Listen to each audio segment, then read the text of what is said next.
ఉదయం డోకల్ దాటను ఆ డోకల్ మధ్యాహ్నం మేకలు తినడం సాయంత్రం ఆ మేకను మంత్రి తినడం అని ఉపాధి ఉద్యోగులకు ఆ డేటింగ్ అధికారులు అసిస్టెంట్లకు వచ్చిన ప్రజలకు వివరించి డొక్కల్ రోడ్లకు ఇరువైపులా నాటండి అని పెంచే బాధ్యత కూడా మీరే తీసుకోవాలి. ఆ రోకలు రెక్కలు వేశాయి అని వేసిన తర్వాత ఆడిట్ తేలితే తప్పకుండా చర్యలు తీసుకుంటామని హెచ్చరించారు.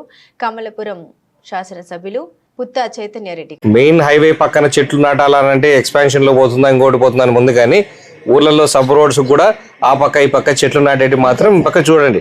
మనకు చెట్లు నాటనేది ఒక టార్గెట్ ఉంది, చెట్లు ఇస్తున్నారు, నాటించండి అంటే మరి ఇంత చెట్టు నాటి అది మేక తినిపోయింది అనుకోకుండా దాని ఫండ్ చూసుకొని దాని ప్రకారం ఏదో ఆడిట్లో నాకు తేలాల్సినట్టు అయ్యే ఎన్ని చెట్లు నాటించినారో ఆ చెట్లు అన్నీ ఎక్కడ ఉన్నాయి, చెట్లు మేకలు తినిపోయినాయి అన్నట్టు ఎమ్మెల్యే గారు ఎక్స్ మంత్రి గారు మన చెప్పినాడు వన మహోత్సవంలో. పొద్దున మంత్రి వచ్చి చెట్టు నాటిపోయారు, దాన్ని మేక తినిపోయాను, రాత్రికి ఆ మేకను మంత్రి తినను అని.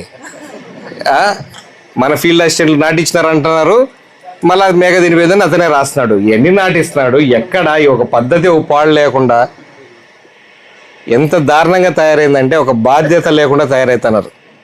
ఖచ్చితంగా చెట్టు నాటించారంటే నాటించండి, దాంట్లో ములాజు లేదు. చెట్లు నాటించాలంటే నాటించాలా, నాటించిన రాసుకొని వచ్చినారంటే ఈ ఆడిట్లో రాలేదంటే మాత్రం ఆడిట్ చేసిన వాళ్ళ మీద కూడా మళ్ళీ నేను రిపోర్ట్ రాయాల్సి వస్తుంది. పక్కా పని చేయించండి, పని దినాలు కలిగించాలా, ఉపయోగమైన పనులు చేయించండి. నేను ఎవరిని తీసుకుపోయి ఎండల్లో గుట్టల్లో అదే ఇంకా నరకం.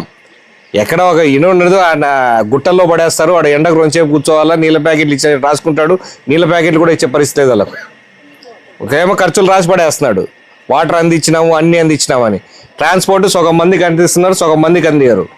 వాడంతా వాడు పట్టుకొని రావాలని కూలి కావాలంటే మోటార్ సైకిల్లో గుట్టలో నేను చూసినా, నేను ఎలక్షన్ తిరిగేటప్పుడు చాలా దారుణమైన కండిషన్స్ ఉన్నాయి. అవన్నీ లేకుండా అందరికీ రైతులకు ఉపయోగపడేటట్లు వీళ్ళకు ఎంత సాధ్యమైతే అంత చేయండి.